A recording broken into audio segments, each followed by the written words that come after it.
नमस्कार मित्रांनो, आपल्या चॅनलवर तुमचं स्वागत आहे।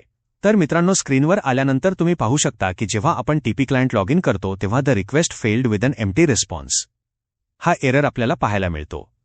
हा एरर आल्यानंतर बऱ्याच जणांचे लॉग इन होत नाही आणि काम अर्धवट थांबते। पण काळजी करू नका, आजच्या या व्हिडिओमध्ये आपण पाहणार आहोत की हा एरर नेमका का येतो आणि अत्यंत सोप्या स्टेप्स वापरून तुम्ही तो घरबसल्या कसा सोडवू शकता। व्हिडिओ शेवटपर्यंत नक्की पहा, जेणेकरून तुमची ही समस्या कायमची दूर होईल। सर्वप्रथम आपल्याला बीपीएमएसची अधिकृत वेबसाईट उघडायची आहे। वेबसाईट उघडल्यावर वरच्या बाजूला तुम्हाला युजर गाईड हा सेक्शन दिसेल, त्यावर क्लिक करा। त्यामधील एफएक्यूज सेक्शनमध्ये जाऊन ॲप्लिकेशन या पर्यायावर क्लिक करा। आता खाली स्क्रोल करा, 23 नंबरला तुम्हाला तुमचा एरर दिसेल। त्या एररच्या समोर दिलेली फाईल डाउनलोड करून घ्या। डाउनलोड केलेली फाईल तुमच्या कॉम्प्युटरवर एक्स्ट्रॅक्ट करून घ्या। एक्स्ट्रॅक्ट केल्यानंतर त्यामध्ये तुम्हाला सॉफ्ट नावाचे एक फोल्डर दिसेल, ते कॉपी करा। आता तुमच्या कॉम्प्युटरमधील सी ड्राईव्ह ओपन करा। सी ड्राईव्हमधील टीपी क्लायंट या फोल्डरमध्ये जा आणि त्यानंतर TPCPRD हे फोल्डर उघडा।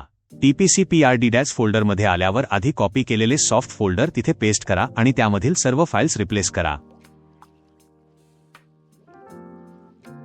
सर्व फाईल्स रिप्लेस झाल्यानंतर टीपी क्लायंट 2020 फोल्डरमध्ये जा।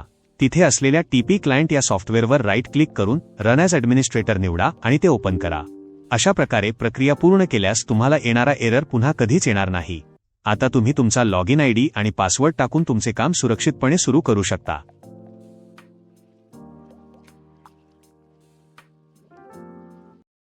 धन्यवाद। अशाच नवीन गोष्टी शिकण्यासाठी चॅनलला सबस्क्राईब करा आणि बेल आयकॉनवर क्लिक करा।